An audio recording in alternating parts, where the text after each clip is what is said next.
जब भी प्रेम की बात होती है तो श्री कृष्ण राधा के प्रेम की मिसाल सबसे पहले आती है।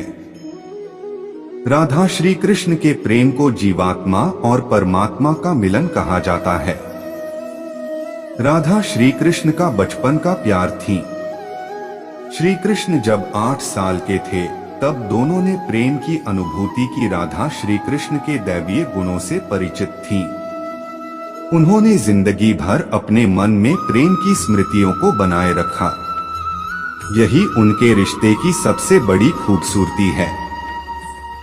कहा जाता है कि श्री कृष्ण को केवल 2 ही चीजें सबसे ज्यादा प्रिय थीं।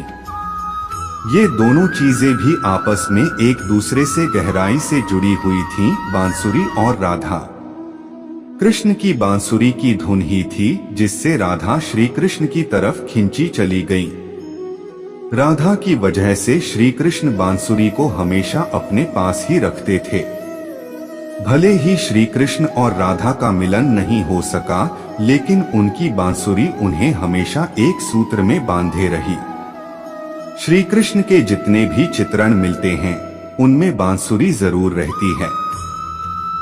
बांसुरी श्री कृष्ण के राधा के प्रति प्रेम का प्रतीक है। वैसे तो राधा से जुड़े कई अलग अलग विवरण मौजूद हैं, लेकिन एक प्रचलित कहानी नीचे दी गई है।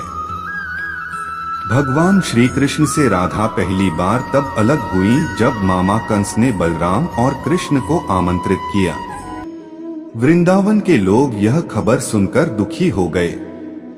मथुरा जाने से पहले श्री कृष्ण राधा से मिले थे। राधा कृष्ण के मन में चल रही हर गतिविधि को जानती थी। राधा को अलविदा कह कृष्ण उनसे दूर चले गए।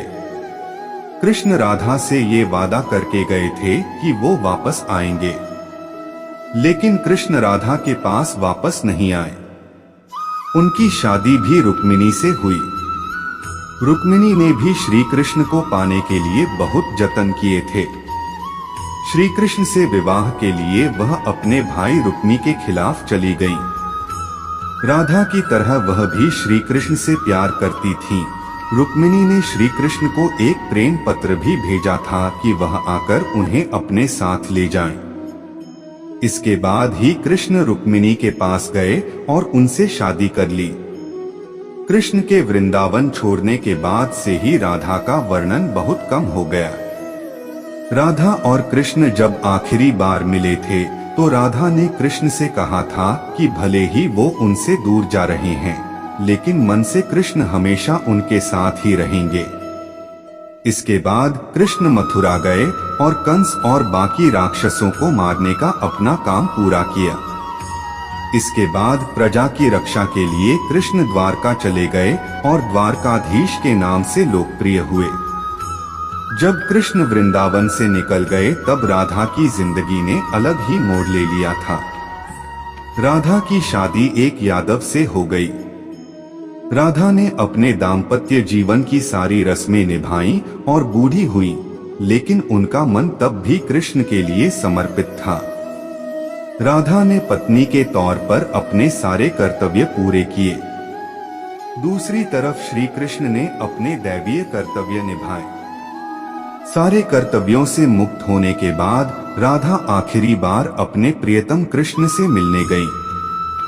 जब वह द्वारका पहुंची तो उन्होंने कृष्ण के रुक्मिणी और सत्यभामा से विवाह के बारे में सुना, लेकिन वह दुखी नहीं हुई।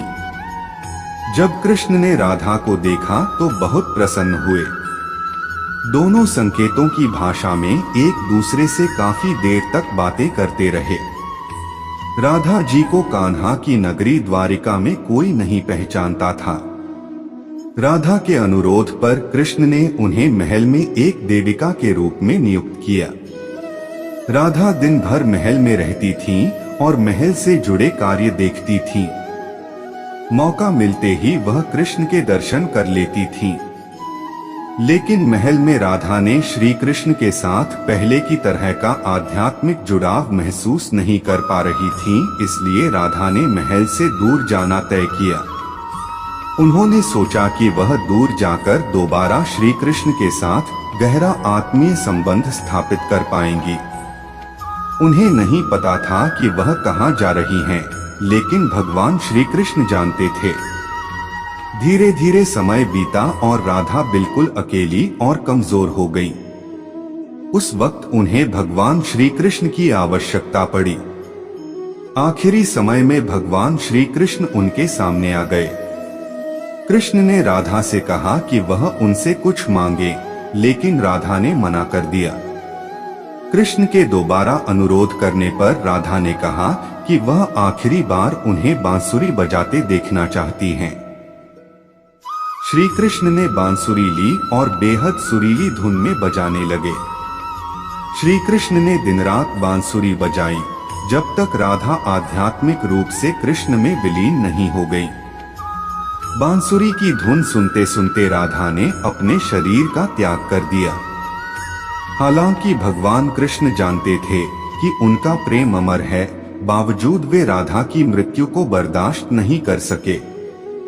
कृष्ण ने प्रेम के प्रतीकात्मक अंत के रूप में बांसुरी तोड़कर झाड़ी में फेंक दी। उसके बाद से श्री कृष्ण ने जीवन भर बांसुरी या कोई अन्य वादक यंत्र नहीं बजाया।